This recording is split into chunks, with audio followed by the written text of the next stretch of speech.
मामा जी, आपने भी तो पिताश्री महादेव को प्रसन्न करने के लिए अपना अंग दान किया था। कृपया आप हमें वो कथा सुनाइए ना। इस प्रसंग का आरंभ दो भयंकर दुष्ट असुर भ्राताओं से हुआ, जो असुर सम्राट विपरिचित के पुत्र थे। उन असुर भ्राताओं में एक का नाम था दुर्दांतक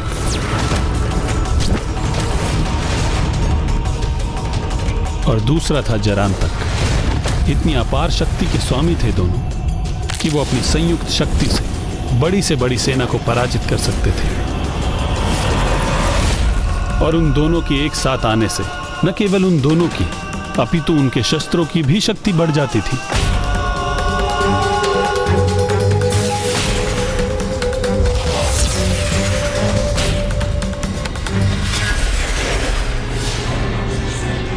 और उन दोनों की एक ही लालसा थी, स्वर्ग पर अपना आधिपत्य स्थापित करना। और उनकी इस लालसा में उनके सहायक बने असुर गुरु शुक्राचार्य।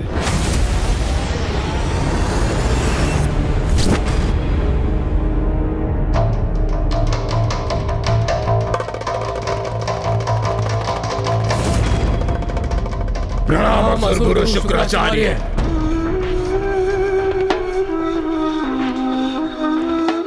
स्वर्ग पर विजय प्राप्त करने के लिए जो हमें चाहिए, क्या वो आपके पास है? यदि नहीं तो हमें आज्ञा दीजिए गुरुदेव, क्योंकि समय व्यर्थ गंवाना हमें तनिक भी नहीं भाता। जो उपहार मैं तुम्हें देने वाला हूं, उसके बिना ही स्वर्ग पर आक्रमण करोगे तो व्यर्थ ही अपना समय गवाओगे। अच्छा, तो हमें शीघ्र ही बताइए, क्या है वो? बताइए बताइए, वो क्या है जिसको पाने के बाद हम स्वर्ग पर विजय प्राप्त कर सकते हैं?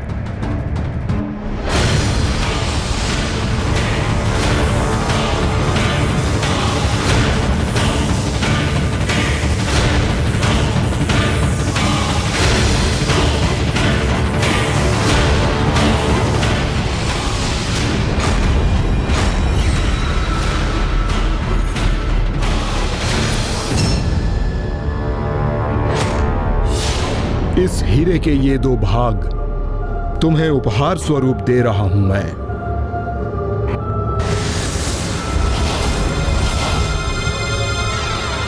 ये कैसा परिहास कर रहे हैं गुरुदेव? हीरा, वो भी दो भागों में विभाजित, ये दे रहे हैं आप हमें? इसका हमें क्या लाभ? गुरुदेव, शायद आप भूल रहे हैं, हम असुर हैं, असुर, देवता नहीं।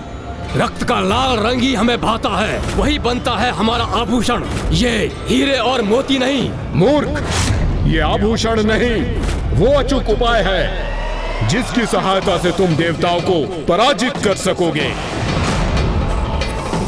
ये वो स्थान है जिसमें तुम्हारी संपूर्ण सेना सुरक्षित रहेगी। ये वो छल है जिसे देवता कभी भेद नहीं सकेंगे। जो तुम्हें साधारण हीरे के दो टुकड़े प्रतीत हो रहे हैं, उनका एक दूसरे के साथ जुड़ाव होते ही वो एक मायावी अभेद्य दुर्ग में परिवर्तित हो जाएंगे।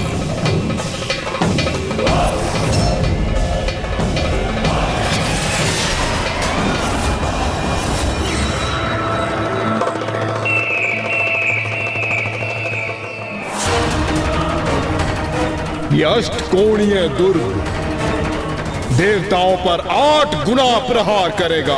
ये तुम्हारी विजय हेतु, ये तुम्हारी अजय शक्ति बनेगी। वाह गुरुदेव वाह, ये छल तो अति उत्तम छल है। किंतु गुरुदेव, देवता भी तो अनेक प्रभावशाली शक्तियों के स्वामी हैं, तो क्या वो इसे नष्ट नहीं कर सकेंगे?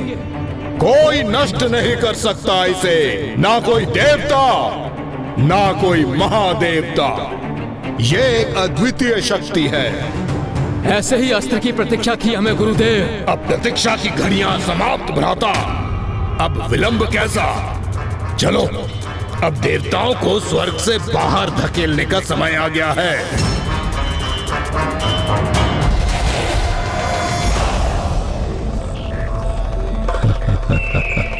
और देवताओं को उन पर आने वाले संकट का तनिक भी आभास नहीं था।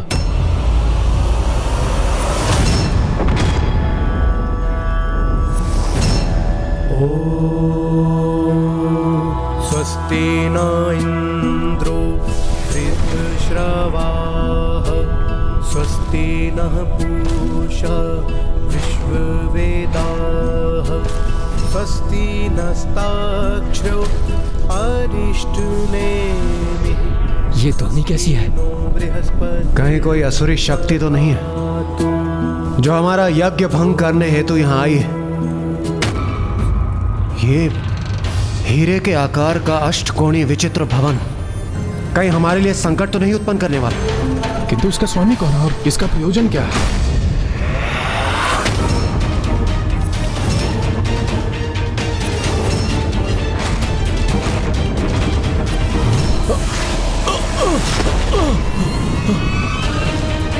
इसने तो हमारी यज्ञ विधि को ही नष्ट भ्रष्ट कर दिया। सावधान देवगण, हम देवताओं पर किसी असुर का आक्रमण है ये।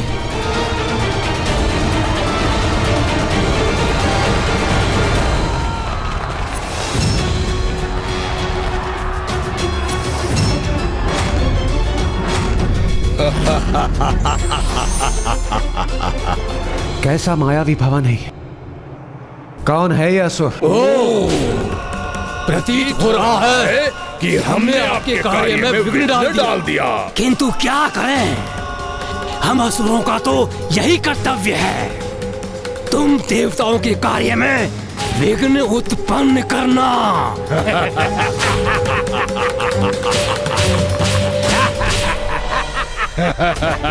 इस अष्टकोणीय भवन में कहाँ स्थित है ये असुर?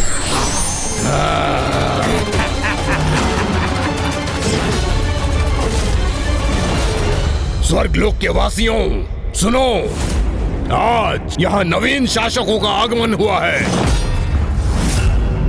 और तुम सबका हित इसी में है कि तुम हमारी अधीनता स्वीकार कर लो, अन्यथा तुम सबका सर्वनाश होगा। दुष्टासुर, हमें आतंकित करने का प्रयास मत करो। ना ना ना ना ना ना ना, दुष्ट असुर नहीं, स्वर्गाधिपति पुकारो हमें, स्वर्गाधिपति दुर्दांतक। क्या हुआ, चौंक गए? भ्राता दुर्दांतक की घोषणा शीघ्र ही सत्य होगी।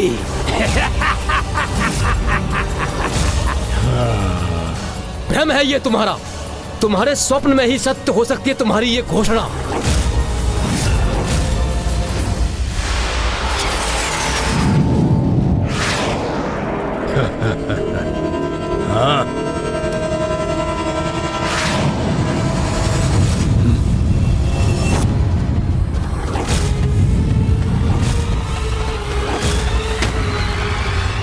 जिस प्रकार तुम यहाँ आए हो उसी प्रकार उल्टे पांव यहाँ से लौट जाओ, अन्यथा तुम्हारे असुरों की जो चित्कार तुमने सुनी है वही चित्कार तुम्हारे मुख से भी निकलेगी।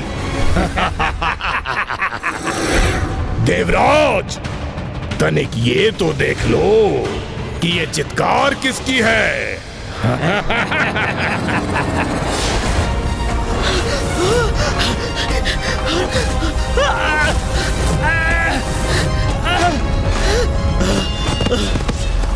दुष्टासुर, तुम्हारी इस माया का उचित दंड दूंगा मैं तुम्हें।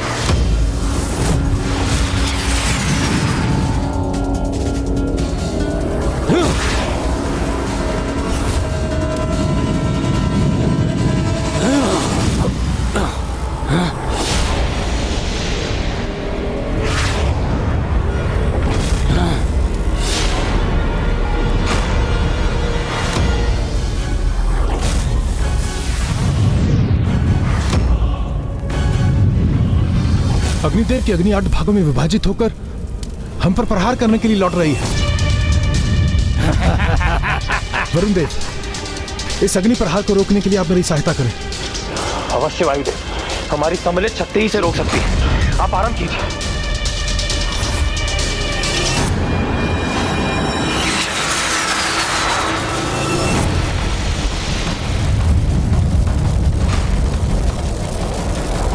कैसी अष्टकोणीय आकृति है ये, जिसके कारण मेरा वार असुरों के स्थान पर देवताओं को ही कष्ट पहुंचाने लौट पड़ा। चिंता मत कीजिए देवगण,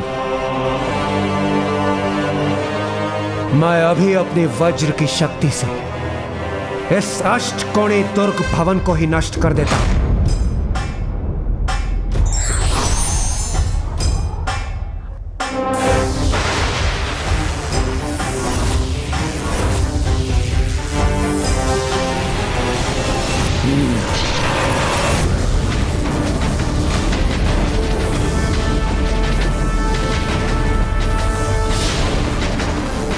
ये क्या? इंद्रदेव की वज्र शक्ति तो कई गुणित ऊर्जा के साथ सृष्टि को ही क्षति पहुंचा रही है।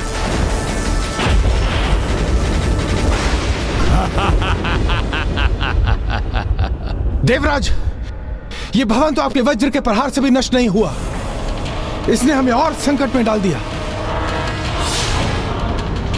आप उचित कह रहे हैं वायुदेव। इस प्रकार तो मेरी ये वज्र की शक्ति लौटकर समस्त सृष्टि का ही विनाश कर देगी। अब हम कैसे रोकें इसे? मैं स्वयं पर इसका आघात लेकर रोक दूंगा इस शक्ति को और सृष्टि की रक्षा करूंगा।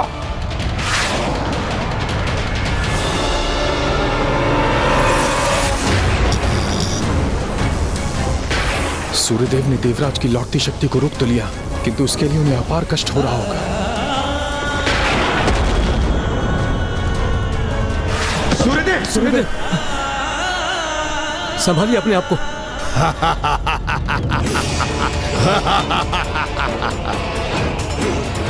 देवताओं सुनो, ध्यान से सुनो। जितने क्षति तुम हमें पहुंचाने का प्रयास करोगे उससे 8 गुना क्षति तुमको स्वयं पहुंचेगी। फिर तो हमें तनिक कोई भी श्रम करने की आवश्यकता नहीं है भ्राता दुर्दांतक, क्योंकि ये देवता तो स्वयं अपना विनाश सुनिश्चित करेंगे। हम पर वार करेंगे और स्वयं ही आहत हो जाएंगे। इसके पूर्व की तुम और दंडता करो। मैं तुम्हें और तुम्हारे इस भवन को, जिसका तुम इतना दंभ कर रहे हो, अपनी वायु प्रवाह से कहीं दूर भेज दूंगा।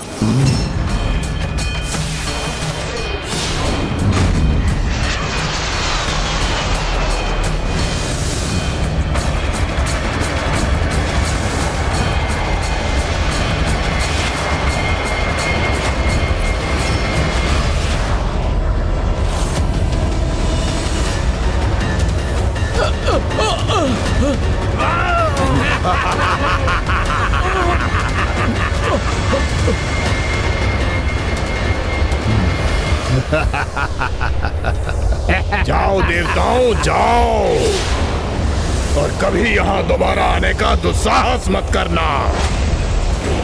स्वर्ग पर अब हमारा अधिकार है। हम ही है यहाँ के अधिपति।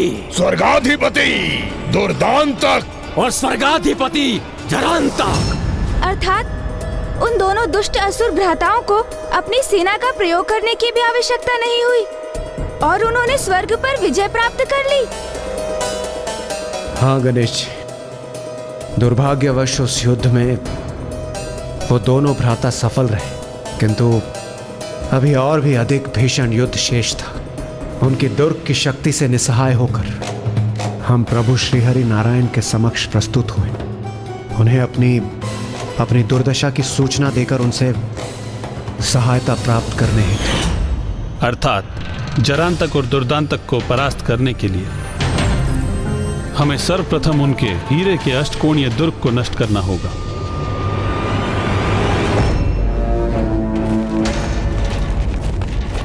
भ्राता दुर्दांतक, अब हम मात्र असुर जरांतक और असुर दुर्दांतक के नाम से नहीं, स्वर्गाधिपति जरांतक और स्वर्गाधिपति दुर्दांतक के नाम से विख्यात होंगे। और शीघ्र ही मात्र स्वर्गलोक के ही नहीं, हम तीनों लोकों के अधिपति होंगे और अपने इस अभेद्य दुर्ग में स्थित होकर हम और हमारी सेना विजय के लिए तत्पर है। अब चाहे कोई भी देवी देवता हमसे युद्ध करने के लिए आ जाए, हमें रोकने में समर्थ नहीं होगा।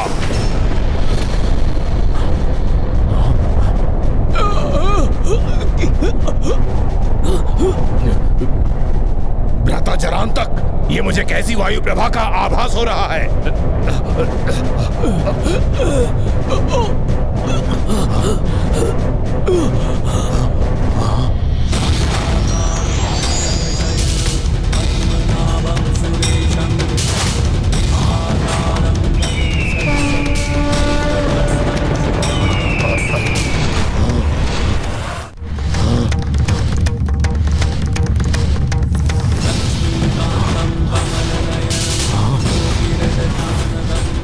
स्वयं विष्णुदेव वो यहाँ आ पहुंचे।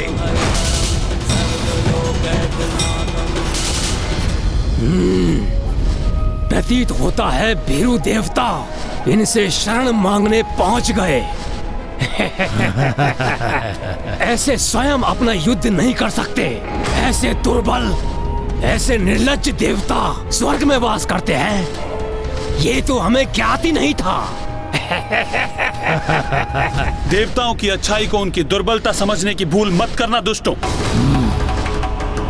देवता तो हमारे सामने नहीं टिक सके, किंतु तुम क्या सोचते हो भ्राता? स्वर्गाधिराज जरांतक, क्या इन विष्णु में इतनी सामर्थ्य है कि हमसे युद्ध कर सके? ये तो अभी ज्ञात हो जाएगा। कितने उद्दंड हैं ये दुष्ट, जो सृष्टि के पालनहारे प्रभु श्री हरि नारायण के लिए ऐसे अपमानजनक शब्दों का प्रयोग कर रहे हैं। प्रभु के लिए कहे गए इन अपमानजनक शब्दों के लिए इन दुष्ट असुरों को सर्वप्रथम मैं ही दंडित करूंगा।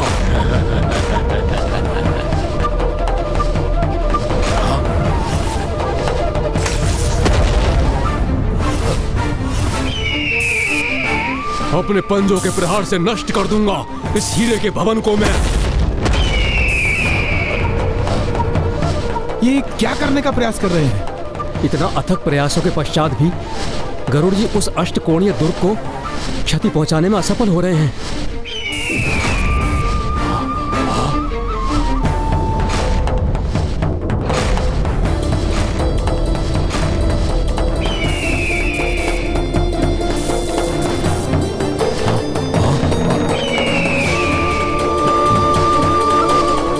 शांत हो जाइए गरुड़ जी, उत्तेजित होने का कोई लाभ नहीं। यदि हम इस दुर्ग को नष्ट नहीं कर सकते तो सृष्टि के बाहर अनंत अंधकार में अवश्य धकेल सकते हैं। आप इस दुर्ग के चारों ओर उड़ान भरिए।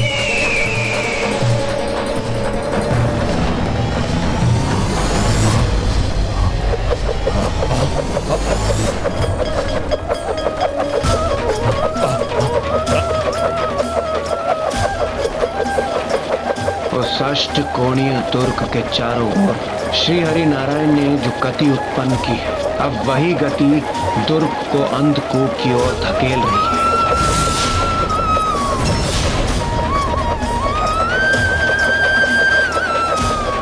है। ये विष्णुदेव हमारे दुर्ग के चारों ओर उड़ान क्यों भर रहे हैं?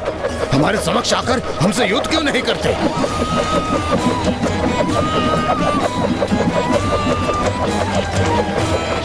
ये क्या कर रहे हैं? ये तो हमें भी संकट में डाल रहे हैं। हमारा दुर्ग तीव्र गति से घूम रहा है।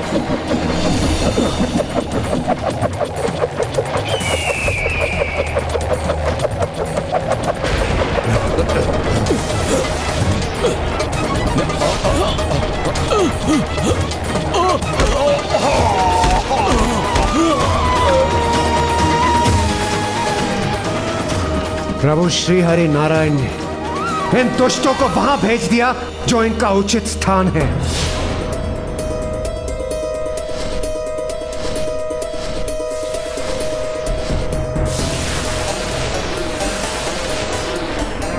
ब्रह्मांड के सिरे पर अंधकूप के समान अंधकार का जहां विस्तार होता है वहां भेज दिया है प्रभु ने उन्हें। वहां जो भी प्रवेश करता है वो उसके अनंत अंधकार में सदा के लिए लुप्त हो जाता है। अब इन दुष्ट असुरों का भी यही परिणाम होगा।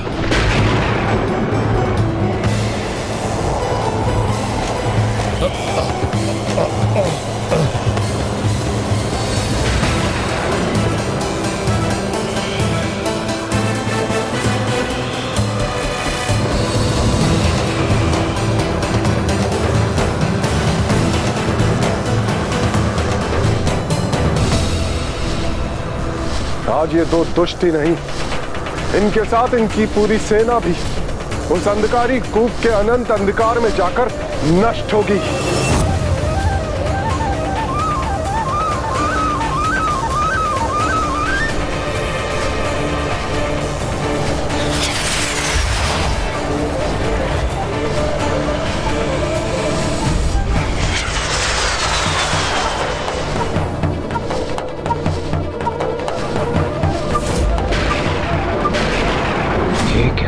वो अंधकूप भी उस दुर्ग को कोई हानि नहीं पहुंचा सका।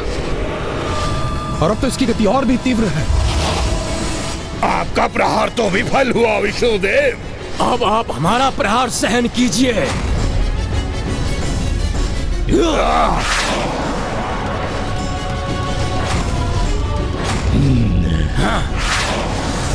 सावधान प्रभु।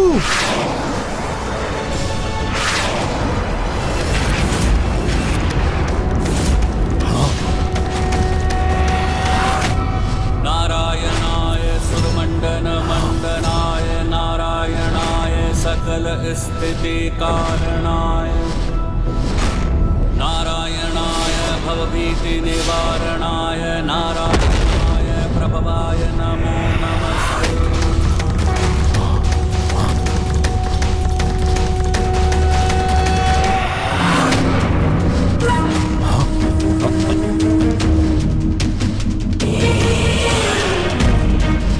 जिस प्रकार मैंने तुम्हारे इस अस्त्र को नष्ट किया, उसी प्रकार तुम्हारे इस दुर्ग को भी नष्ट करूंगा।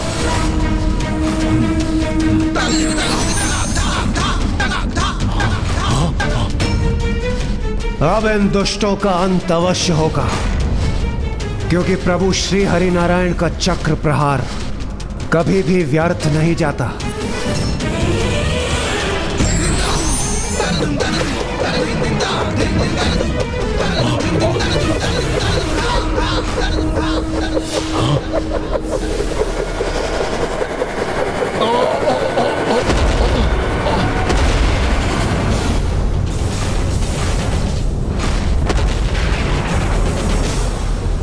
तो अंततः वो आसुरी दुर्ग उस विध्वंस से नष्ट भ्रष्ट हो गया होगा।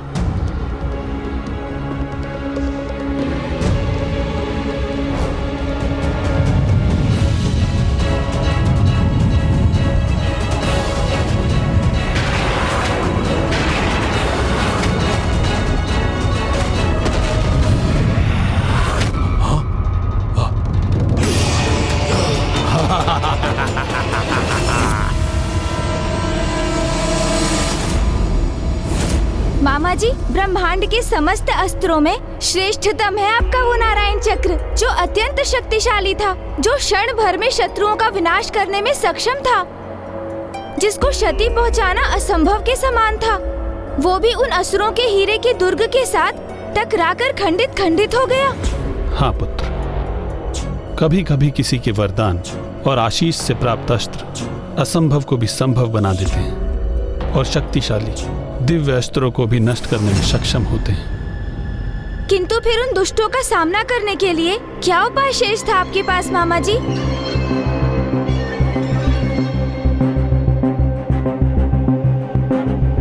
जब शत्रु पर आक्रमण कर उस पर विजय प्राप्त करने का कोई उपाय न दिखाई दे, तो योद्धा का दायित्व होता है कि वह शत्रु के आघात से अपने सहयोगियों की सुरक्षा करे। और उस परिस्थिति में मैंने भी यही किया।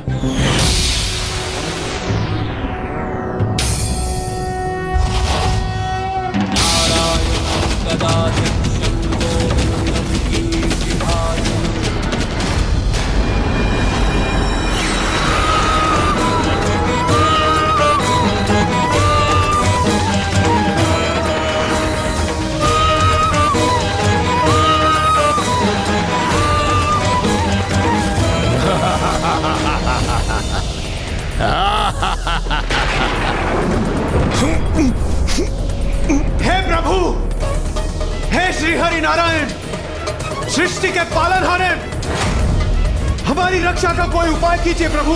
जी प्रभु।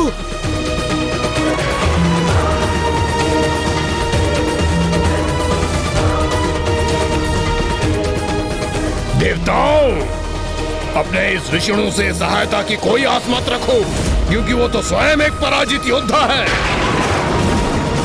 तुम्हारे त्रिदेवों में से एक देव विष्णु देव निम्न और तुच्छ प्रमाणित हो गए हैं।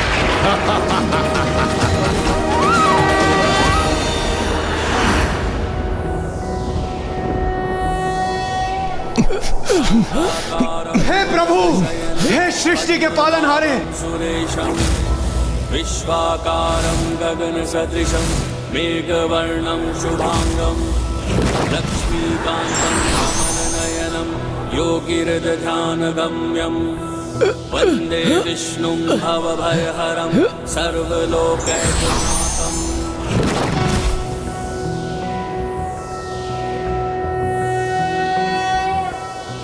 अरे ये विष्णुदेव इतना विकराल रूप धारण क्यों कर रहे हैं? हाँ भ्राता, इनका ये स्वरूप तो हमारे असुर सैनिकों के साथ मुझे भी भयभीत कर रहा है। कदाचित हमें दुर्ग के भीतर जाकर स्वयं को सुरक्षित करना चाहिए।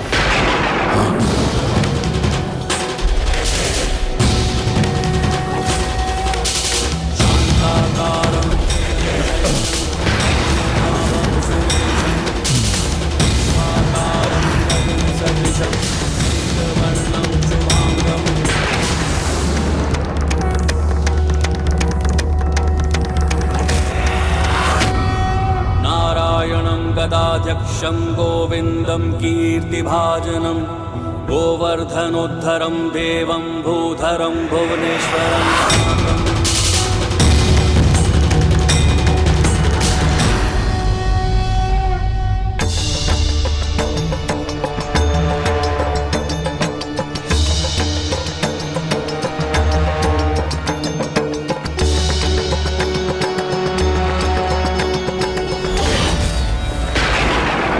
विष्णुदेव, हो जाइए क्रोधित, कर लीजिए आप अपना विकराल रूप धारण, लेकिन आप हमारे इस अभेद्य दुर्ग को ना ही भेद सकेंगे और ना ही कोई क्षति पहुंचा सकेंगे। बस बहुत हो गई तुम्हारी उदंडता।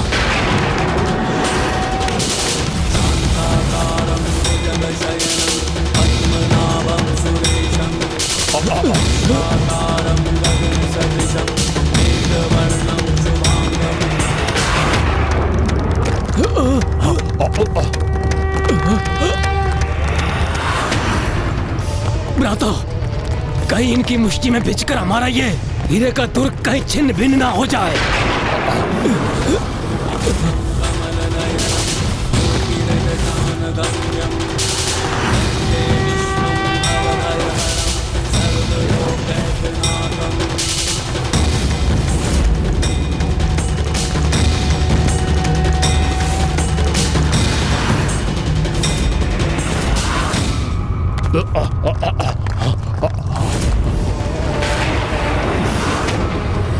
कहा था ना मैंने, आप हमारे इस दुर्ग को कोई क्षति नहीं पहुंचा पाएंगे।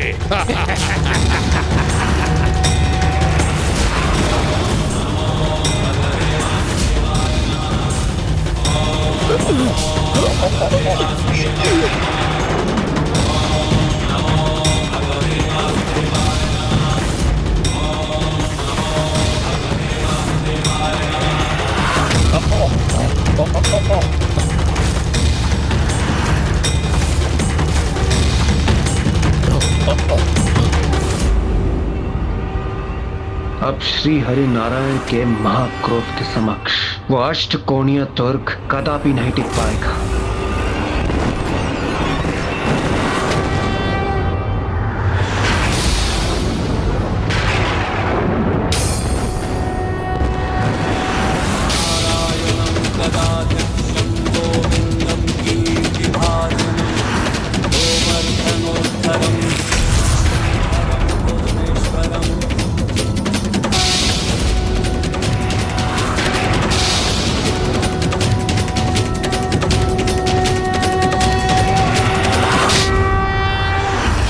प्रभु श्री हरि नारायण, अपने क्रोध को त्याग दीजिए।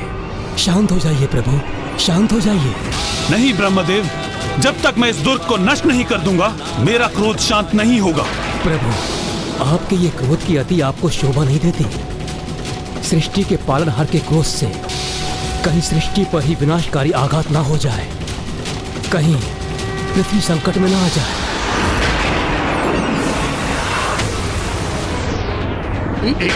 ये क्या हो रहा है? हमें हमारे दुर्ग के साथ यहाँ फेंक दिया विष्णुदेव ने।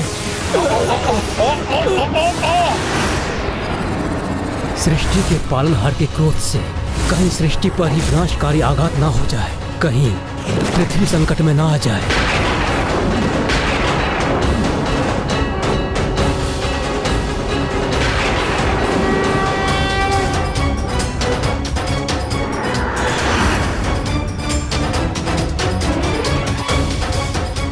यह अष्टकोणीय हीरे का दुर्ग इस प्रकार खंडित नहीं होगा।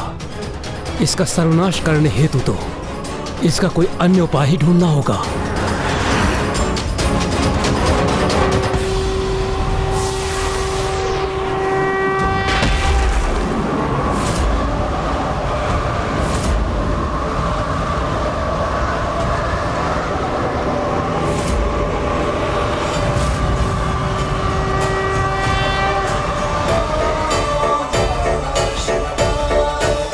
समाधान तो मेरे समक्ष है ब्रह्मदेव।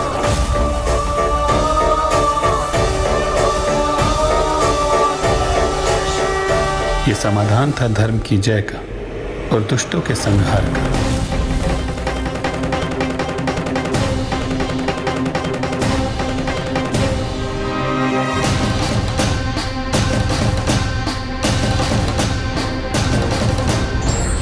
सर्वत्र विनाश मचाने वाले असुर भ्राता जरांतक और दुर्दांतक से मेरा एक महासंघर्ष होने के पश्चात भी जब उन्हें रोक पाने में मेरे सारे उपाय विफल हो गए, तो उस समय संकट की उस घड़ी में मेरे समक्ष बस एक ही उपाय शेष रहा। समाधान तो मेरे समक्ष है ब्रह्मदेव। प्रभु भोलेनाथ जो अपनों के रक्षक और दुष्टों के संहारक है, जो देवेश्वर है, जगत पिता है, जिनकी लीला अनंत है, जो सर्वव्यापी सर्वज्ञाता है, जो मेरे जगत के पालन कर्ता के आराध्य है। आज जब वो स्वयं मेरे समक्ष हैं, तो मैं उनकी कृपा से वो अजय अस्त्र प्राप्त करूंगा, जिससे उस अजय प्रतीत होने वाले दुर्ग को नष्ट कर उन दोनों दुष्ट असुर भ्राताओं का नाश करूंगा।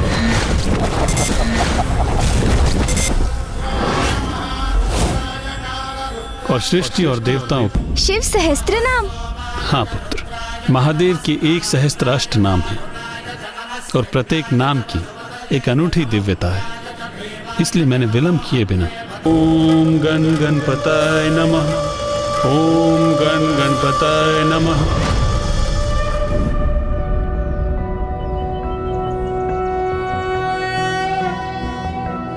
नागेन्द्रहाराय त्रिलोचनाय भस्मांगरागाय महेश्वराय नित्याय शुद्धाय दिगंबराय तस्मै नकाराय नमः शिवाय। मंदाकिनी सलिल चंदन चर्चिताय नंदीश्वर प्रमथनाथ महेश्वराय। हे प्रभु महादेव, कृपा कर मेरे द्वारा किए जाने वाले आपके सहस्त्र नाम जाप को स्वीकार कीजिए। ओम स्त्राय नमः, ओम स्त्राय नमः, ओम स्त्राय नमः, ओम स्त्राय नमः।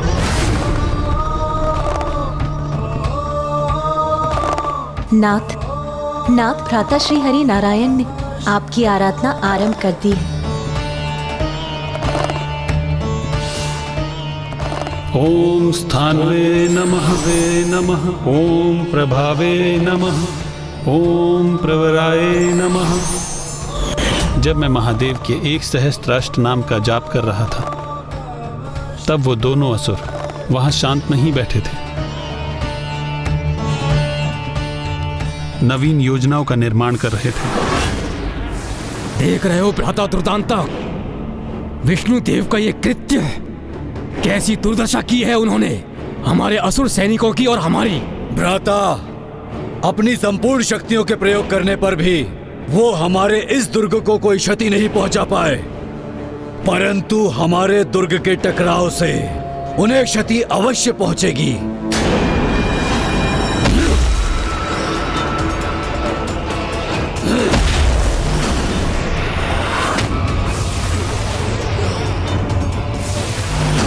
सुरक्षित नहीं रह पाएंगे विष्णुदेव। अब हमारा ये दुर्ग वज्र बनकर आपके ऊपर घातक प्रहार करेगा।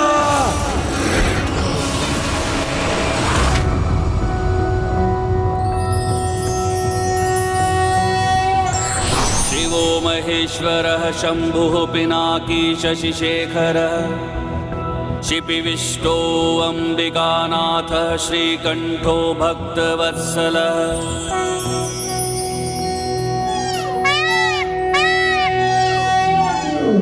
ओम विमुक्ताय नमः,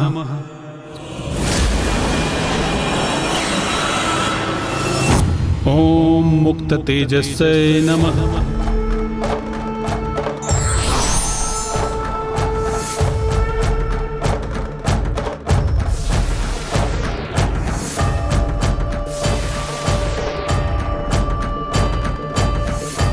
ये क्या कर रहे हैं नाथ?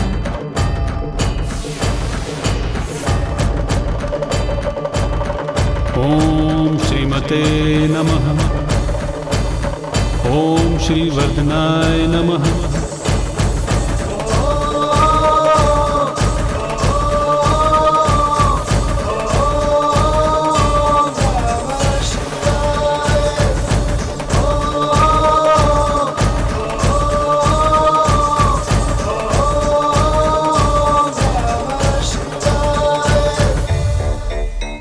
स्वामी, आपके सहस्त्र नाम जाप को पूर्ण करने के लिए तो 1 सहस्त्र 8 पुष्पों का समर्पित करना अनिवार्य है। फिर आप इस एक कमल पुष्प को वहां से हटाकर उनकी पूजा क्यों खंडित करना चाहते हैं नाथ?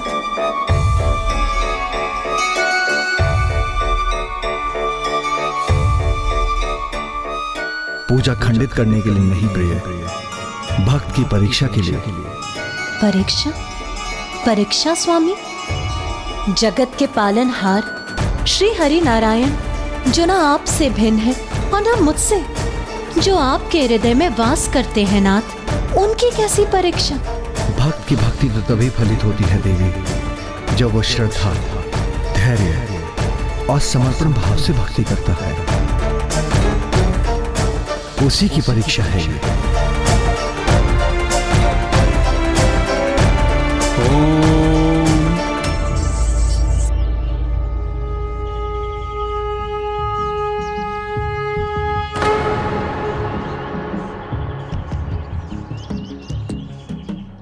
एक पुष्प और शेष होना चाहिए था, कहां गया वो?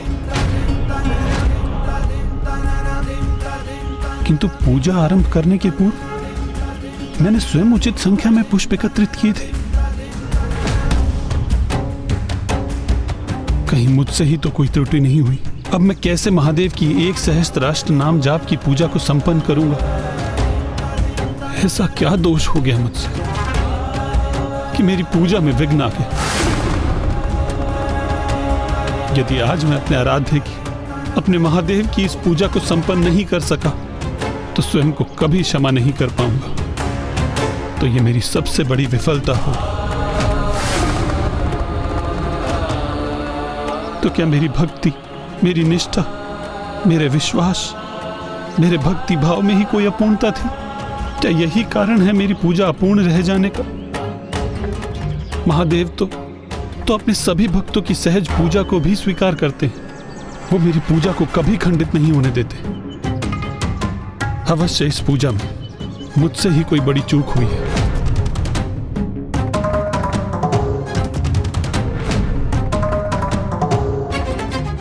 महादेव, मैं तो सदैव आपका ही ध्यान करता हूं, सदैव आपको ही पूजता हूं। मेरे हृदय में आप वास करते हैं और आपके हृदय में मैं वास करता हूं। फिर आपके सहस्त्र नाम जाप में मुझसे भूल कैसे हो गई? अधूरी कैसे रह गई मेरी पूजा?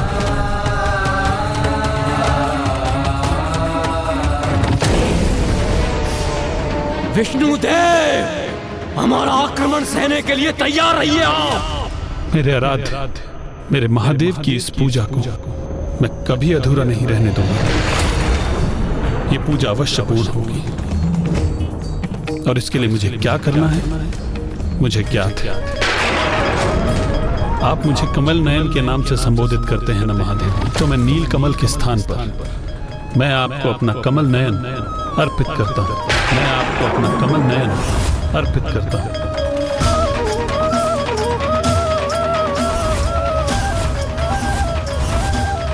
कमल पुष्प के स्थान पर मेरा ये नेत्र स्वीकार कीजिए प्रभु।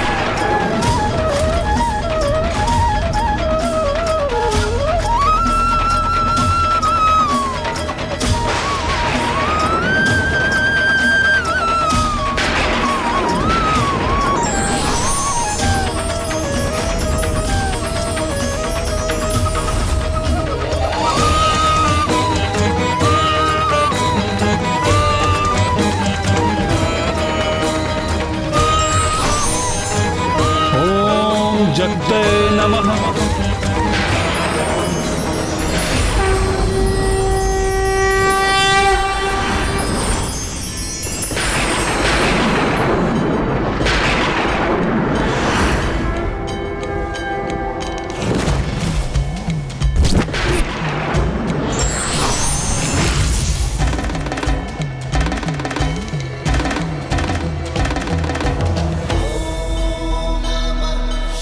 प्रणाम प्रभु।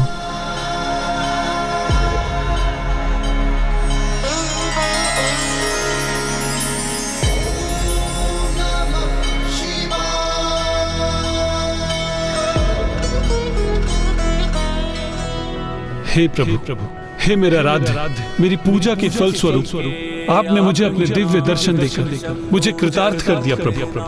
मैं धन्य हो गया, मैं धन्य हो गया प्रभु। नहीं श्री हरि नारायण, आपके इस परम त्याग का साक्षी बन धन्य तो मैं हुआ हूँ। नहीं प्रभु, मैंने कोई त्याग किया ही कहाँ है। मेरी तो पूजा भी अधूरी रह गई, क्योंकि कमल पुष्प के स्थान पर आपने मेरा नेत्र स्वीकार ही कहाँ किया। आप मुझे कुछ अर्पित करें और मैं उसे अस्वीकार कर दूं, ये कहाँ संभव है। और वैसे भी आपको अपना नेत्र मुझे समर्पित करने की कोई आवश्यकता नहीं।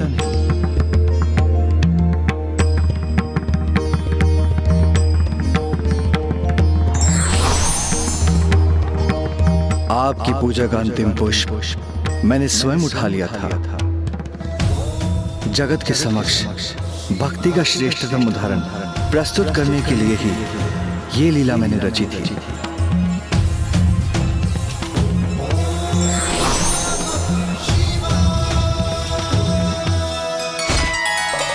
प्रभु श्री हरि नारायण, आपने तो आज निष्ठा और समर्पण भाव का एक परम उदाहरण प्रस्तुत कर मुझे अपना और भी बड़ा भक्त बना लिया।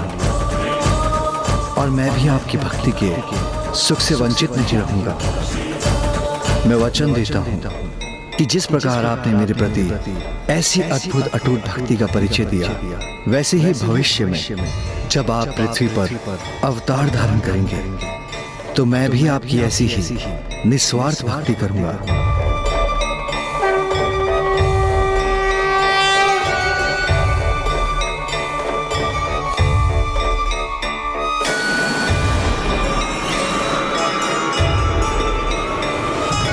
और मैं ये घोषणा करता हूं, जिस प्रकार निष्ठा, श्रद्धा और समर्पण भाव से आपने मेरे सहस्त्र नामों का जाप किया है, आज के बाद उन नामों का जो भी जाप निष्ठा और समर्पण भाव से करेगा, वो भी अपनी समस्त समस्याओं से मुक्ति पाएगा। और आपकी पूजा को फलित करने हेतु मैं आपको भी आपकी समस्या का समाधान भी प्रदान करता हूँ।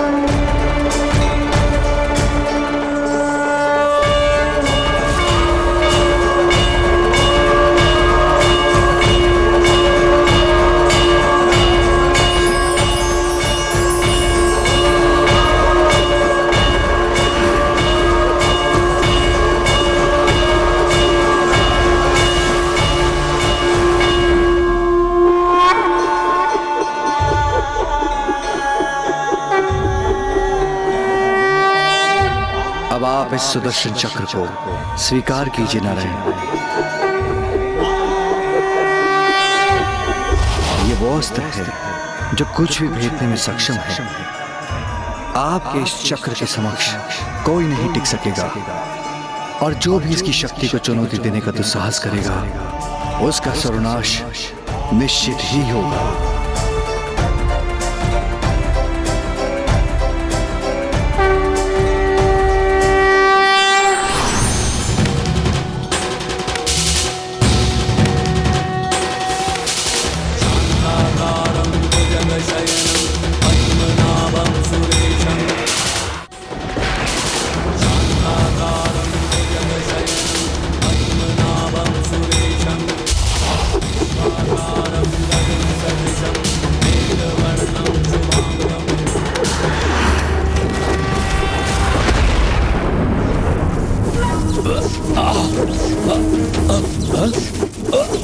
भ्राता, हमारे हीरे का यह दुर्ग विपरीत दिशा में क्यों जा रहा है?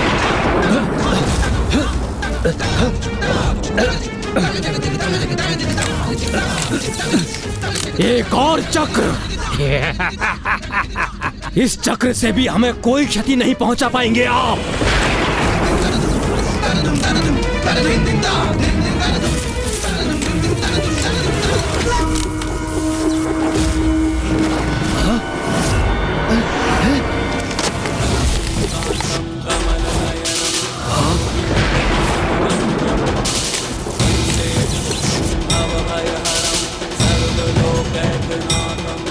भ्राता, इस चक्र ने हमारे दुर्ग को मध्य में क्यों स्थित कर दिया है?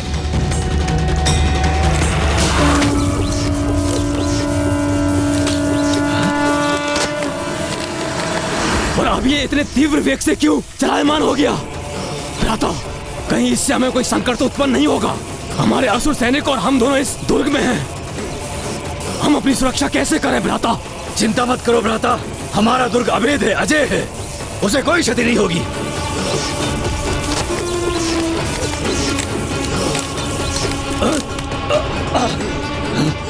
हमारा दुर्ग खंडित हो रहा है भ्राता। ये कैसे संभव है?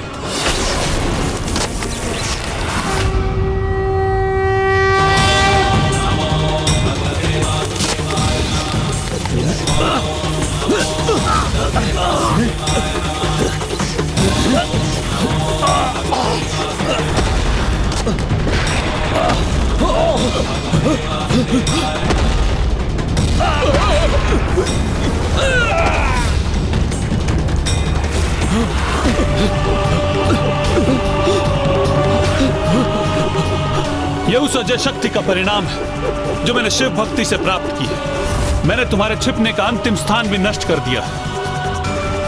अपनी अंतिम श्वास गिनना आरंभ कर दो दुष्टों।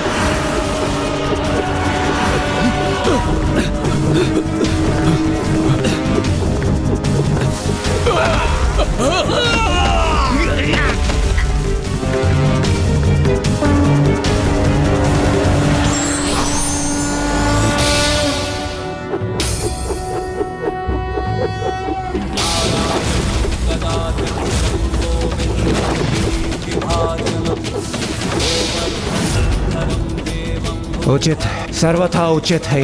अब होगा संहार इन दोनों दुष्टों का। जो धर्म का विरोध करते, जो अन्याय करते, अपने अहंकार, अपने स्वार्थ के लिए, अपने अधर्म, अपनी दुष्टता की सत्ता स्थापित करने के लिए जो दुराचार करते हैं, उनका भयंकर अंत ही उनकी नियति बनता है।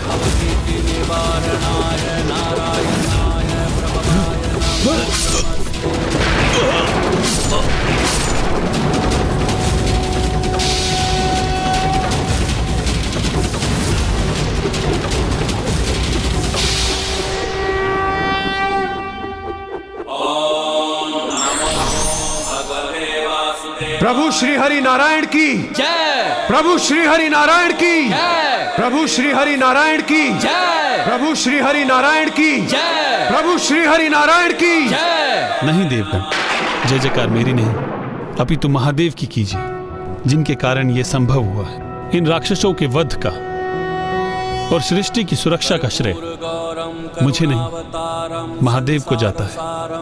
इसलिए आप सभी महादेव की जय जयकार कीजिए।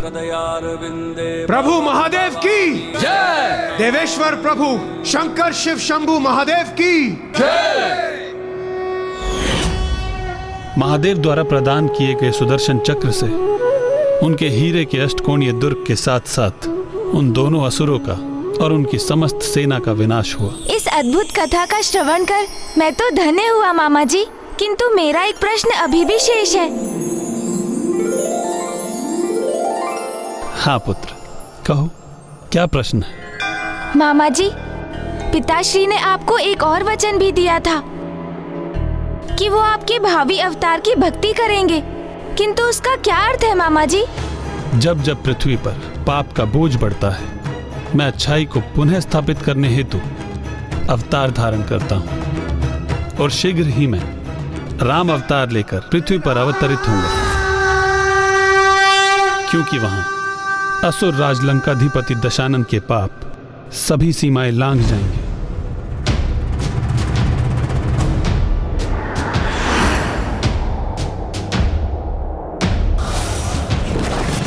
जटाटवीकलज्ज्वल प्रवाह पावितस्थले कलेवलम्ब्यलम्बितां भुजङ्गतुङ्गमालिकां डमड्डमड्डमड्डमन्निनादपट्टपर्वयं चकार चण्डताण्डवं तनोतु नः शिवः शिवम्। जटाकटाह संभ्रम भ्रमन्निलिम्ब निर्झरी विलोल वीचि वल्लरी विराजमान। किसी ने महादेव के निवास कैलाश की परिक्रमा नहीं की तो क्या किया जीवन में।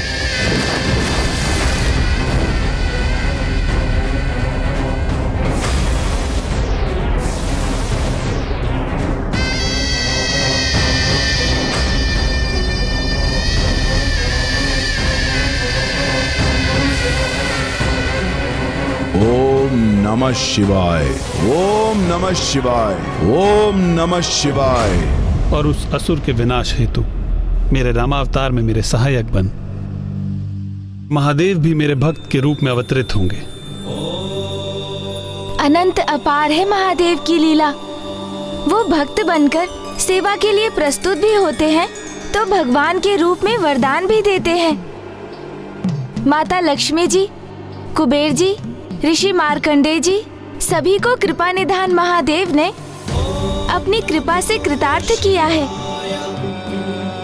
मेरे पिताश्री की महानता और उनकी महिमा तो अपरंपार है। किसी भी रूप में उनकी उपस्थिति की परिक्रमा करने से उनसे निकलने वाले तेज की सहज ही प्राप्ति हो जाती है। महेश्वरः शंभुः पिनाकी ओम नमः शिवाय। देवो विरूपाक्षः ओम नमः शिवाय, ओम नमः शिवाय, ओम नमः शिवाय, ओम नमः शिवाय, ओम नमः शिवाय।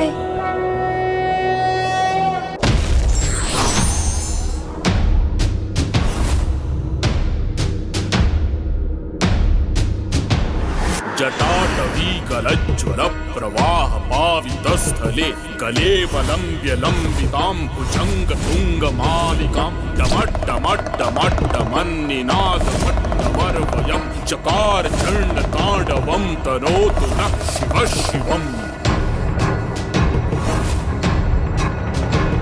जटाकटाह संभ्रम भ्रमन्निलिम्प निर्झरी विलोल वीचि वल्लरी विराजमान मूर्धनि धगद् धगद् धगज्ज्वलल्ललाट पट्टपावके किशोर चन्द्रशेखरे रतिः प्रतिक्षणं मम। धराधरेन्द्र नंदिनी विलास बंधुर स्फुरद्दिगंत संतति प्रमोदमान मानसे कृपाकटाक्ष धोरणि निरुक्त दुर्धरापति क्वचित् दिगंबरे मनो विनोद मेतु वस्तुनि। ओम नमः शिवाय, ओम नमः शिवाय।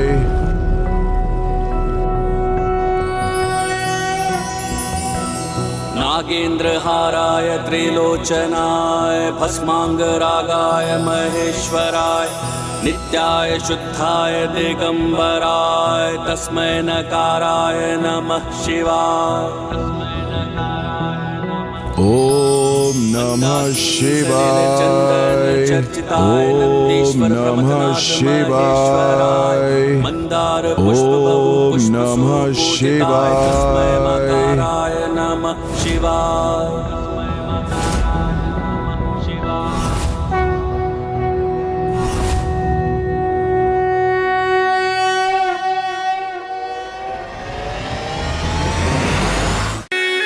जय शिव शंकर।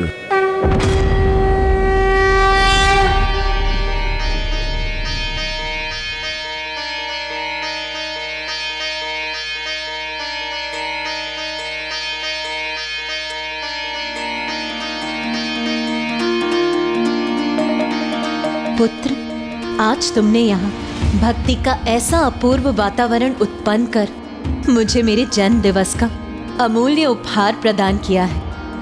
ऐसा उत्तम उपहार जिसकी तो मैं कल्पना भी नहीं कर सकती थी। माँ, आज का दिवस तो मेरे लिए भी ज्ञानप्रद और भक्ति से परिपूर्ण रहा।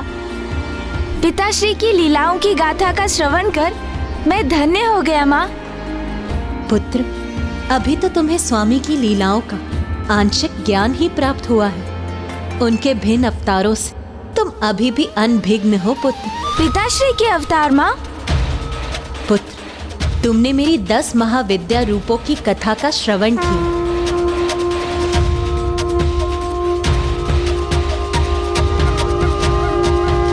मेरे 9 दुर्गा अवतारों से भी परिचित हो तुम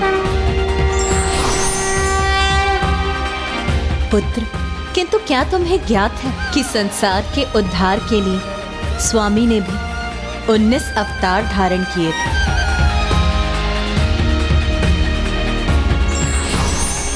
पिताश्री ने 19 अवतार धारण किए थे माँ? तो कृपया विस्तार से मुझे उन रूपों का ज्ञान दीजिए ना माँ। महादेव, महादेव! हाँ?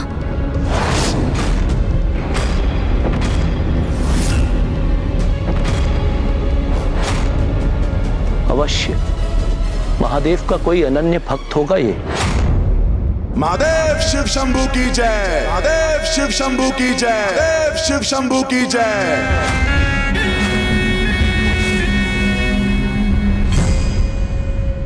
किंतु ये कौन भक्त होगा पिताश्री का? गणेश जी, ये जो भी है मैं अभी जाकर उसका आशय ज्ञात करता हूं।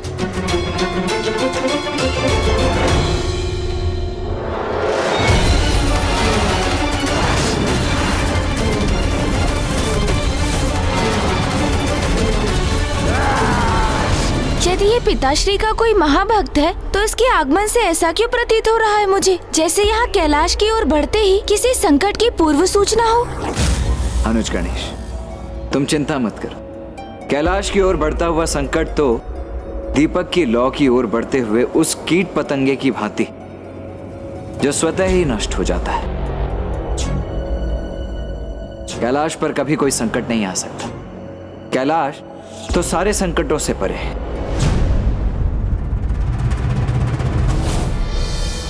हे प्रभु, मैंने आपकी परिक्रमा की, आपका अभिषेक किया, आपके प्रिय बेलपत्र भी आपको समर्पित किए, फिर भी आप मुझे दर्शन क्यों नहीं दे रहे हैं प्रभु? मेरी प्रार्थना स्वीकार कीजिए प्रभु। मेरी माता के आज्ञा का पालन करने हेतु मुझे आपको अपने साथ ले जाना ही होगा।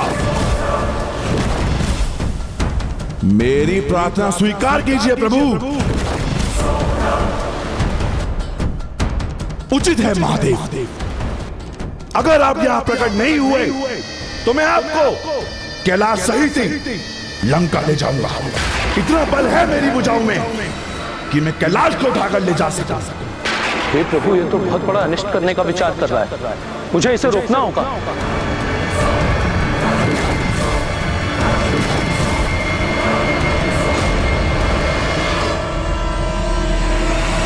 रुक जाओ यहीं,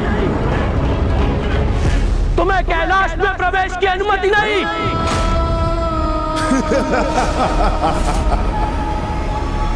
मुझे कौन अनुमति देगा? तुम्हें ज्ञात भी है कि मैं कौन हूं? किसी की अनुमति लेना मेरा स्वभाव नहीं। जो मेरी इच्छा होती है उसे मैं बलपूर्वक पूर्ण कर ही लेता हूं। मुझे कुछ भी करने से कोई नहीं रोक सकता, और तुम्हारे लिए यही उचित रहेगा कि तुम मेरे मार्ग से हट जाओ, क्योंकि मेरी शक्ति के समक्ष तिनके के समान बिखर जाओगे तुम। तो जाओ, चले जाओ यहां से। अपनी भक्ति और शक्ति का इतना दम मत करो। जो करने का विचार कर रहे हो तुम, वो सर्वथा अनुचित है। उसे करने का दुस्साहस मत करो। मेरा दुस्साहस भी साहस ही होता है, और तुम्हारी भलाई इसी में कि तुम भी ये भली बाती समझ लो कि तुम्हें पराजित करना ही नहीं, कैलाश के साथ महादेव को भी ले जाने का साहस रखता हूं। देखता है कि कौन रखता है मुझे। तुम्हें यह एक पग भी आगे नहीं बढ़ने दूंगा मैं।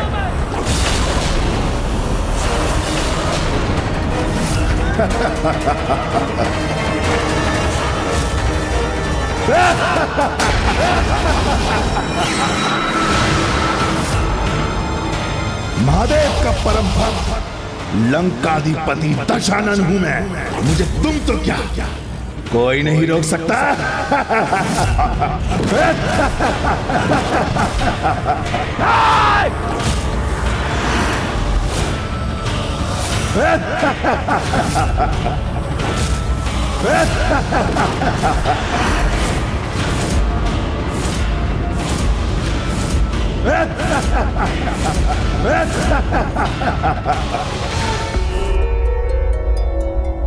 कौन है ये जिसके आगमन से मुझे किसी अनिष्ट का आभास हो रहा है?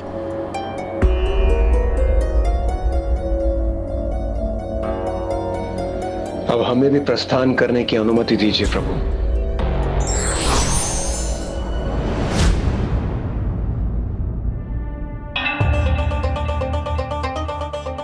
अनुज गणेश, तुम्हारी चिंता व्यर्थ है, क्योंकि चाहे वो जो कोई भी हो, हमारे नंदी जी के समक्ष नहीं टिक पाएगा। नंदी जी उसे अवश्य ही संभाल लेंगे। मुझे रोकना तो दूर, तुम मुझे यहां से हटा भी नहीं सकोगे।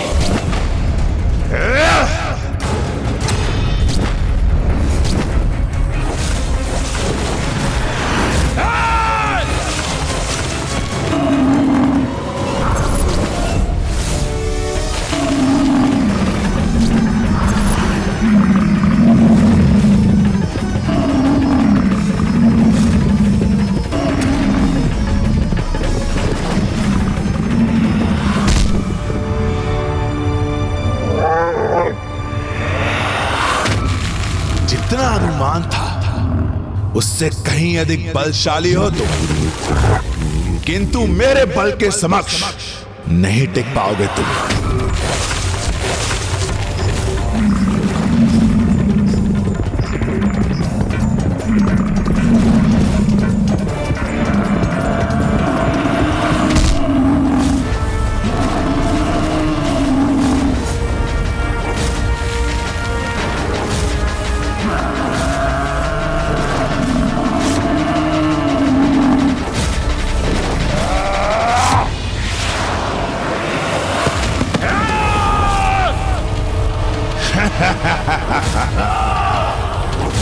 पुनः मेरे मार्ग में आने की भूल मत करना। मुझे अपने मार्ग से हटा करके तो दिखाओ। मैं तो अभी भी तुम्हारे मार्ग में ही हूं। देखो, अपने चारों ओर खींची हुई उस रेखा को देखो।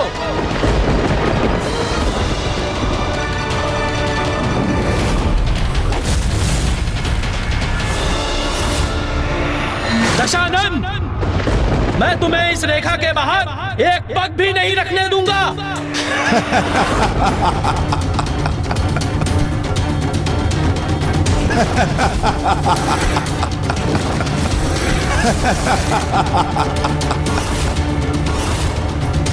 मुझे किसी सीमा में बांधने का सामर्थ्य नहीं है तुम में।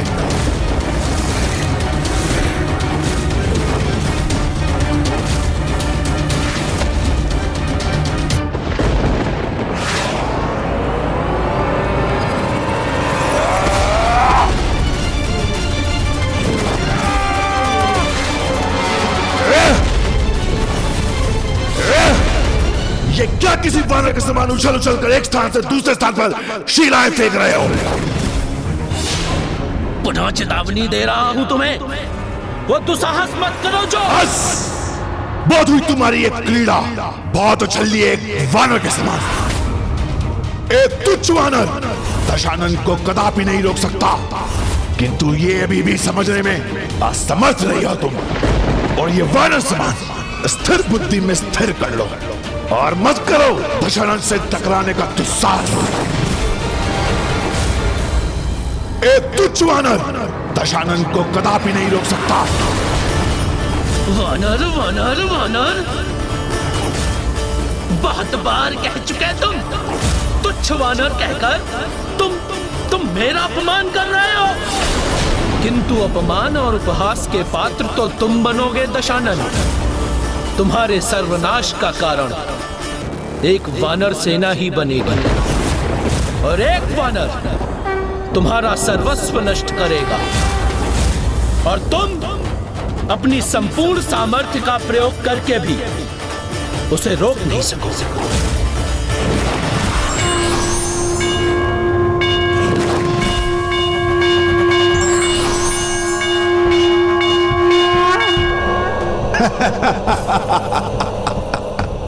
अज्ञात भविष्य का भय नहीं करता दशानन, वर्तमान में जीने का अभ्यस्त हूं मैं, जिसमें तुम मेरा मार्ग रोककर मुझ पर शिलाओं को फेंक कर प्रहार कर रहे हो।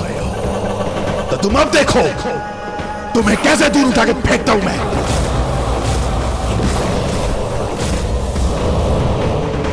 जय शिव शंकर शंभो, जय शिव शंकर शंभो।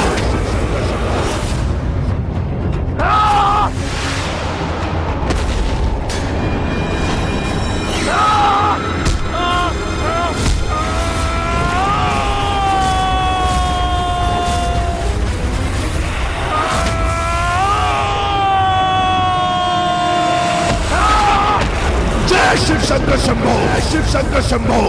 भैया, मुझे ऐसा क्यों आभास हो रहा है कि नंदी जी पर और कैलाश पर कोई संकट छाया है? भैया, हमें स्वयं जाकर वहाँ देखना चाहिए। उचित कहते हो अनुज, चलो। रुको पुत्र, ये और कोई नहीं, अवश्य ये दशानन। राक्षस राज दशानन, जिसका उल्लेख मामा जी श्री हरि नारायण ने भी किया था कि वो अपना अगला अवतार दशानन के बढ़ते अधर्म और दुराचार को नष्ट करने के लिए लेंगे और तब स्वयं पिताश्री उनके भक्त बनकर उनके सहायक बनेंगे। हाँ पुत्र, ये वही राक्षस राज दशानन ही, प्रजापति ऋषि पुलस्त्य का पौत्र, ऋषि प्रजापति विशर्वा और उनकी पत्नी असुरों की राजकुमारी देवी कैकसी का पुत्र, असुरों का महाराज, स्वर्ण नगरी लंका का अधिपति, महादेव का परम भक्त, चारों वेद और छहों शास्त्रों का ज्ञाता, महाज्ञानी, महापंडित है वो, और इसीलिए उसके 10 शीश हैं।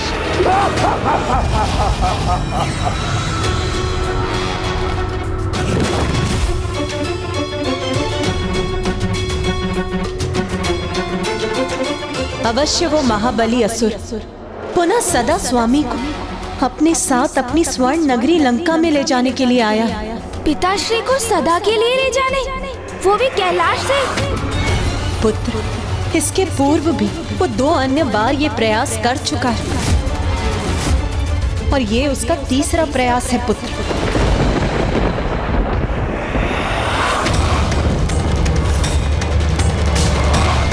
किसी भी अवस्था में इसे यहाँ से आगे नहीं जाने दूंगा। इसे इस प्रकार कैलाश में प्रवेश नहीं करने दूंगा मैं। नहीं नंदेश्वर जी, अब आप उसे और नहीं रोकेंगे। आप उसे सावधान कर उसे सचेत कर चुके हैं और अब ये भगवान और भक्त के बीच की बात है। इसीलिए अब वो क्या करना चाहता है इसका चुनाव उसे स्वयं करने दीजिए। किंतु वो ये सब क्यों कर रहा है माँ? वो पिताश्री को बार बार अपने साथ क्यों ले जाना चाहता है? वो स्वामी का तो परम भक्त है ही, अपने माता के प्रति भी उसकी अपार भक्ति है और उनके एक आदेश पर वो बिना भला बुरा समझे कुछ भी कर सकता है। और अभी भी ऐसा ही हो रहा है पुत्र। वो जो भी कर रहा है अपनी माता की इच्छा पूर्ण करने के लिए ही कर रहा है। किंतु माँ, उनकी माता क्यों चाहती है कि वो पिताश्री को अपने साथ लंका ले जाए?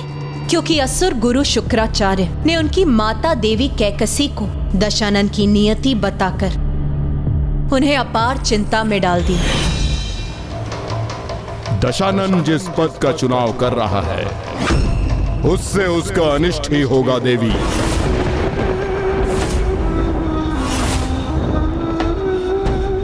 दिन प्रतिदिन उसके अच्छे कर्म, ज्ञान और शिव भक्ति से संचित पुण्य उसके अत्याचार, अहंकार और अन्य पापों के कारण क्षीण पड़ते जा रहे हैं। उसका एक ही परिणाम है, उसका और समस्त असुर कुल का सर्वनाश।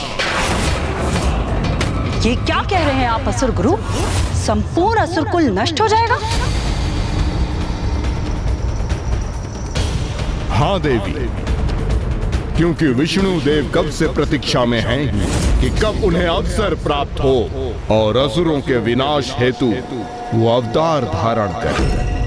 वो असुर कुल द्वेषी तो हैं ही, इसलिए उनके पृथ्वी पर प्रकट होते ही मुझे लंका और लंकाधिपति एवं समस्त असुर कुल का सर्वनाश स्पष्ट दिखाई दे रहा है।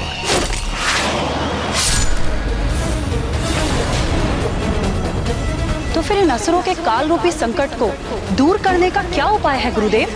दशानन के आराध महादेव।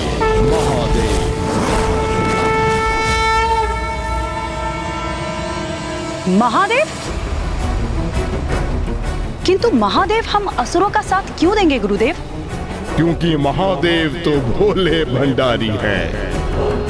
उन्हें तो सरल भक्ति से भी प्रसन्न किया जा सकता है, तो भक्ति के माध्यम से ही उन्हें लंका लेकर आना एकमात्र शेष उपाय है। और जहां महादेव होंगे वहां विष्णु कभी आक्रमण नहीं करेंगे। स्मरण रखिए देवी कैकशी, यदि दशानन को शिव का साथ प्राप्त हुआ तभी दशानन सुरक्षित रहेगा। यदि दशानन को शिव का साथ प्राप्त नहीं हुआ तो दशानन को विनाश से कोई रक्षित नहीं कर सकेगा।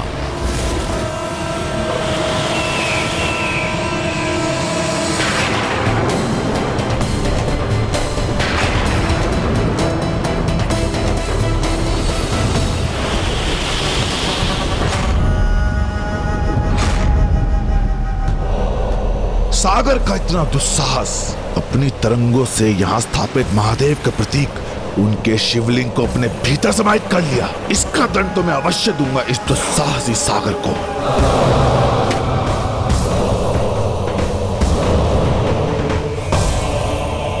प्रणाम माता, प्रणाम असुर गुरु शुक्राचार्य।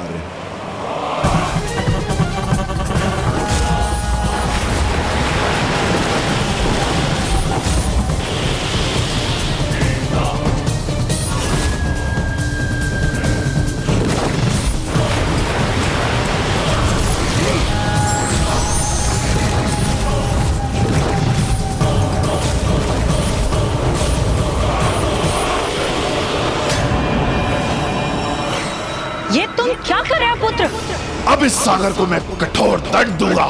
इसने मेरे मां के पार्थिव शिवलिंग को अपनी तरंगों में सम्मानित करने का दुस्साहस कैसे किया? अब मैं भी इसकी एक भी तरंग शेष नहीं रहने दूंगा। पूर्ण रूप से सुखा दूंगा इसे।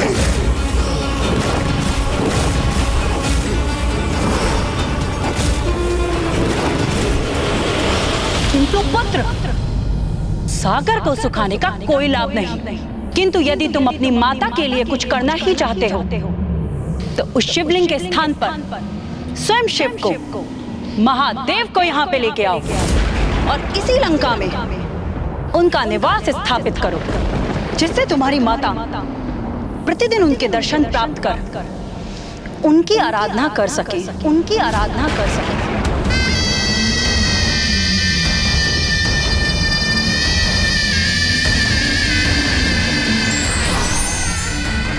आप यही चाहती है ना माता? तो आपका ये पुत्र आपकी इच्छा को अवश्य पूर्ण करेगा।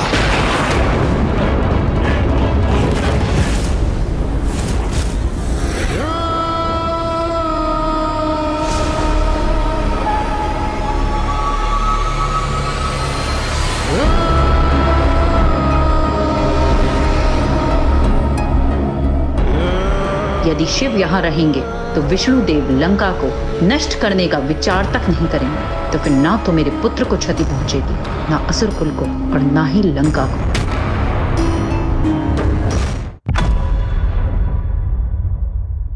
तो माँ, क्या दशानन वास्तव में पिताश्री को लेने यहाँ आ पहुँचा था? हाँ पुत्र, उसने यहाँ आकर बिना अनुमति प्राप्त की जटाटवी कलज्ज्वल प्रवाह अति शीघ्र चलो कैलाश की ओर। लंबिताम भृंग तुंग मालिकाम डमट डमट डमट डमन्निनादमट्टमर्वयं चकार चंड तांडवं करोतु नः शिवः शिवम्।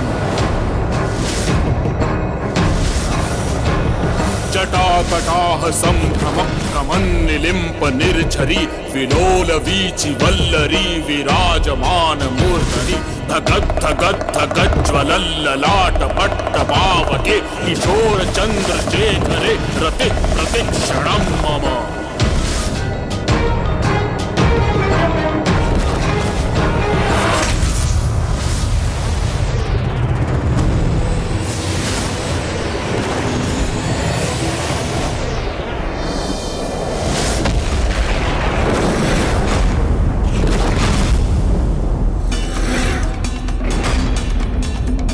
कैलाश के अदृश्य सुरक्षक चक्र से मेरे टकराव को मेरा प्रणाम ही समझिए प्रभु।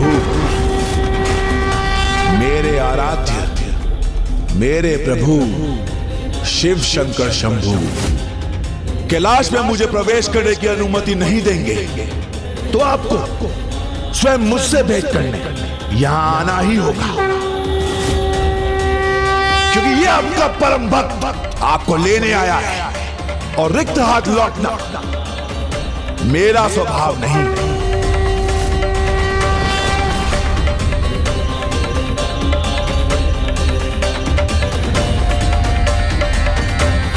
जय शिव शंकर शंभू।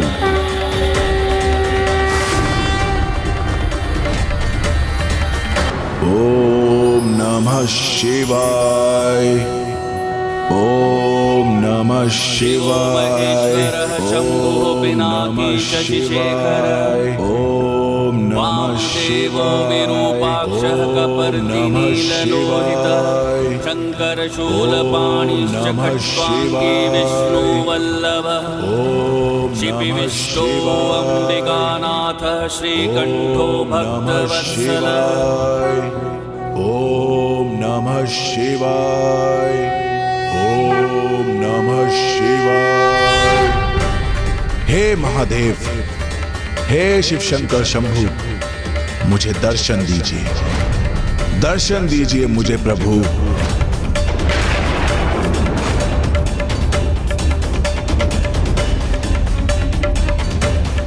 दर्शन दीजिए मुझे प्रभु। दर्शन दीजिए मुझे प्रभु।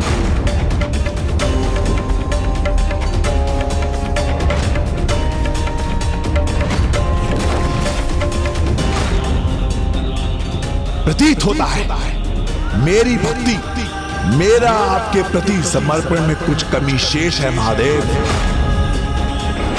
इसलिए आप मुझे दर्शन नहीं दे रहे हैं।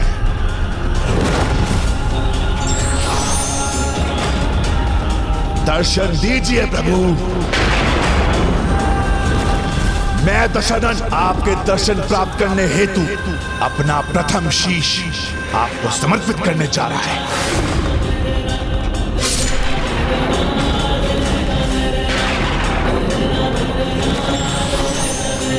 अब दशरथ आपको अपना द्वितीय शीश अर्पित करेगा।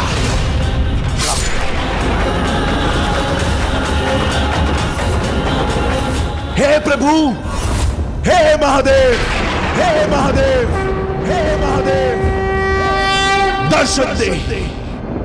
दर्शन दे ही प्रभु। अभी आपको दशरथ अपना दशम एवं अंतिम शीश समर्पित करेगा। जय शिव शंकर शंभो। जय शिव शंकर शंभो। जय शिव शंकर शंभो। जय शिव शंकर शंभो।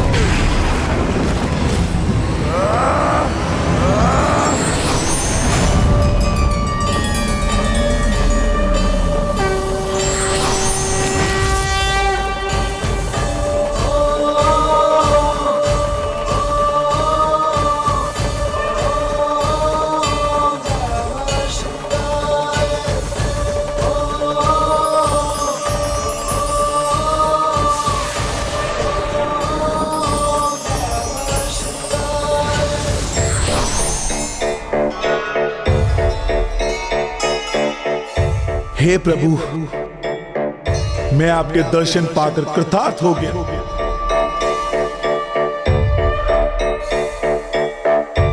मैं तुम्हारे तप से अति प्रसन्न हुआ। मांगो दशानन, मुझसे क्या वरदान चाहते हो तुम?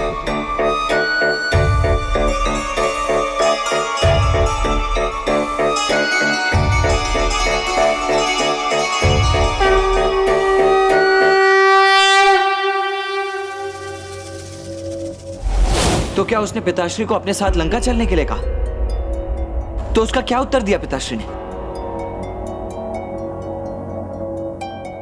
दशानन अपने इष्ट, अपने प्रभु के निर्मल और पावन दर्शन का सुख पाकर इतना भाव विभोर हो गया, उनके दर्शन के परम सुख में इतना खो गया कि वो ये ही भूल गया कि वो यहाँ क्या प्राप्त करने के लिए आया था। शांत क्यों हो दशानन? कहो क्या वरदान चाहते हो तुम? संकोच मत करो, स्पष्ट कहो, तुम्हें क्या वरदान चाहिए?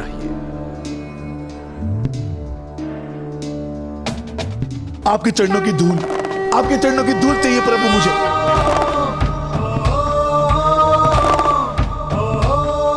आपकी चरणों की धूल से तो इस शरीर में रक्त प्रभावित होता है प्रभु। आपकी चरणों की धूल से तो इस शरीर में प्राण है महादेव। आपकी चरणों की धूल से ही इस दशानन का मान है। आपके चरणों से ये धूली इस शरीर का वास्तविक आहार है।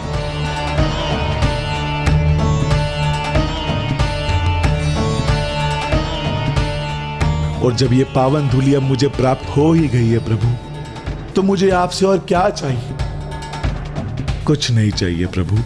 तुम वास्तव में मेरे श्रेष्ठतम भक्तों में से एक हो और तुमने वरदान स्वरूप मुझसे कुछ भी प्राप्त करने की इच्छा नहीं प्रकट की, किंतु फिर भी मैं तुम्हारे तप के फल स्वरूप मैं तुम्हें अपना दिव्य खड्ग चंद्रहास प्रदान करता हूं।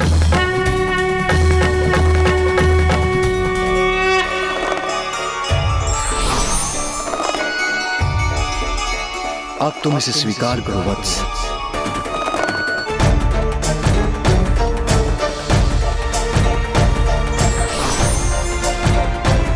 यदि तुम स्वयं अपने एवं इस खड़क पर विश्वास रखकर युद्ध करोगे तो कोई भी शत्रु तुम्हारे समक्ष टिक नहीं सकेगा। मेरा चंद्रहास मेरे प्रति तुम्हारे विश्वास का प्रतीक है, जो तुम्हें कभी पराजित नहीं होने देगा।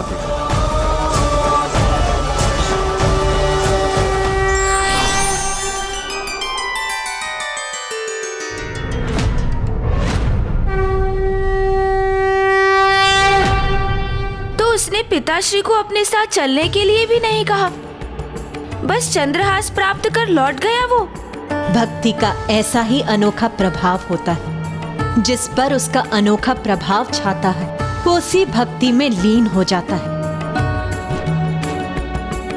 और तब प्रभु के दिव्य दर्शन के समक्ष उसे और कोई इच्छा नहीं होती। इस प्रसंग के उपरांत दशानन प्रभु महादेव के मन में अपना स्थान बना चुका था, किंतु ये उसकी माता के लिए पर्याप्त नहीं था। मैंने तुम्हें प्रभु शिव को लाने का आदेश दिया था और तुम ये क्या ले आए? मात्र खड़क चंद्रहास? ये मेरे आदेश की पूर्ति नहीं, मैं इससे कदापि संतुष्ट नहीं। महादेव ने क्रीड़ा की सामग्री थमा दी तुम्हें और तुम प्रसन्न होकर लौट आए। भोलेनाथ के नाम से तो सारा जगत उन्हें जानता है, किंतु उनके सम्मुख तुम ही भोले बन गए। माता, ये दिव्य शक्तिशाली खड़ग स्वयं महादेव का वरदान है, स्वयं प्रभु महादेव ने मुझे दिया है। किंतु मैंने भगवान का खड़ग नहीं, स्वयं भगवान शिव को लाने बोला था तुमसे। असुरों के लिए अनेक विशेष अस्त्रों का निर्माण करने वाले असुर शिल्पी मायासुर है हमारे पास, और ऐसे लघु एवं तुच्छ अस्त्र बनाना तो उसके बाएं हाथ की क्रीड़ा है। किंतु शिव नहीं है लंका में। उन्होंने स्वयं अपने मुख से तुम्हें परम भक्त पुकारा था, तो तुम उन्हें अपने साथ लेकर क्यों नहीं आए?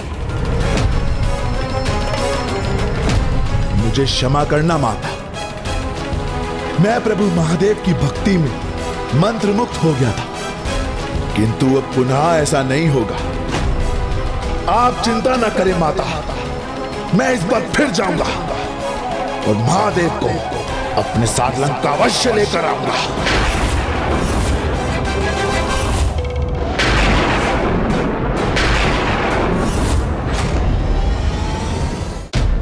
फिर अगली बार जब वो कैलाश पहुंचे तो क्या हुआ माँ?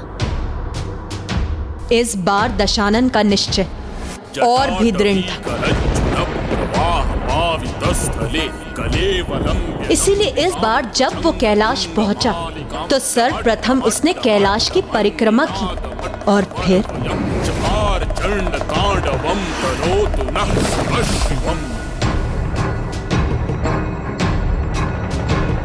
जटाकटाह संभ्रम भ्रमण निलिम्प निर्झरी विलोल वीचि वल्लरी विराजमान मूर्ति। प्रभु, आपने मुझसे पूछा था कि मुझे क्या चाहिए। आज मैं अपनी इच्छा प्रकट करने आया, तो आप मेरी इच्छा को पूर्ण कीजिए। आइए ना प्रभु, दर्शन दीजिए मुझे। क्या मेरा स्वर आप तक पहुंच नहीं रहा है?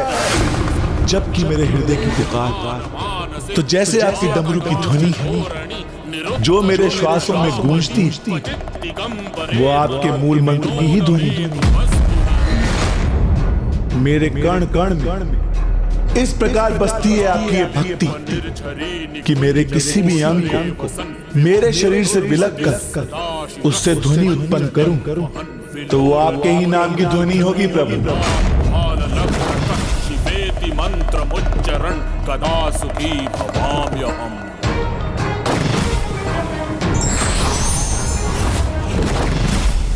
जब वो प्रथम बार आए थे तब उन्होंने अपना शीश समर्पित किया था, तो अब क्या वो कुछ ऐसा ही करने वाले थे माँ? दशानन पर तो जैसे भक्ति का उन्माद छाया था, इस बार उसने अपनी आंत को ही अपनी शरीर से बाहर निकाल उसने वीणा के समान ध्वनित करना आरंभ कर दिया। नमः शिवाय, ओम नमः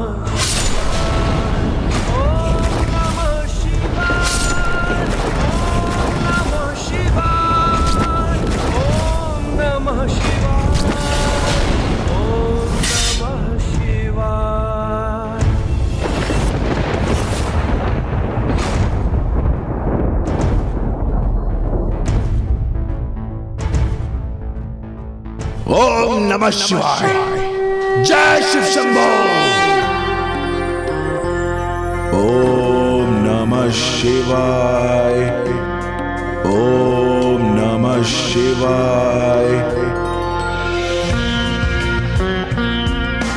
ओम नमः शिवाय।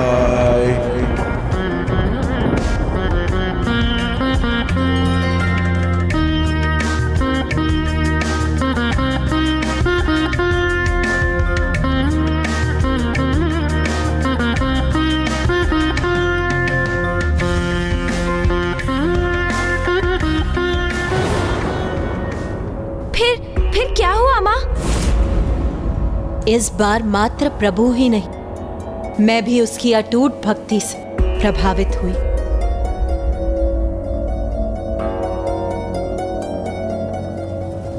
किंतु मुझे यह ज्ञात नहीं था कि उसकी यही भक्ति मेरे कष्ट का कारण बनेगी।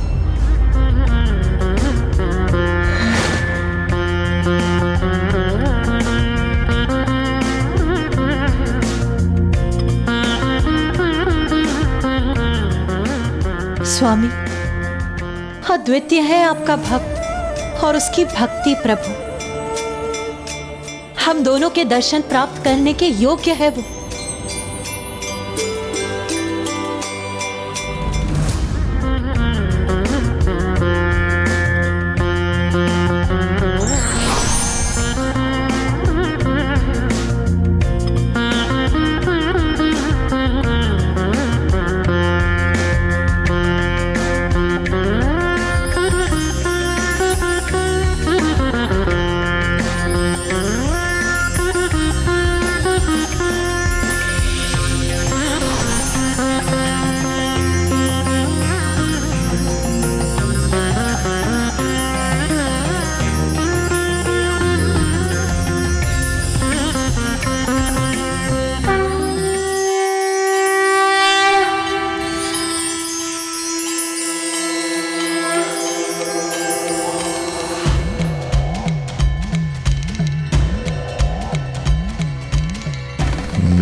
हाथ में मेरी आते नहीं, वास्तविक वीणा कैसे आ गई? अवश्य मेरे प्रभु महादेव की कृपा से ही संभव हुआ है ये।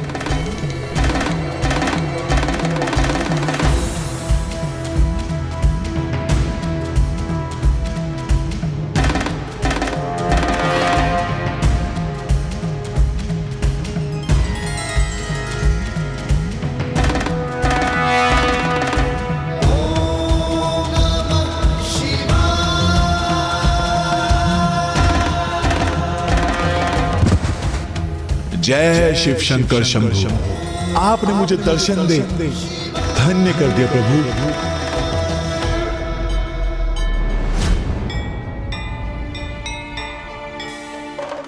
हे प्रभु, इससे पहले मैं आपका दिव्य मुखमंडल निहार कर आपकी भक्ति के सागर में फिर से डूब जाऊं। मुझे वचन दीजिए प्रभु कि मैं आपसे जो भी मांगूंगा आप मुझे वरदान स्वरूप अवश्य देंगे। मैं वचन देता हूं तुम्हें, जो मांगोगे तुम, तुम्हारी इच्छा अवश्य पूर्ण करूंगा। तुम्हारी इच्छा अवश्य पूर्ण करूंगा।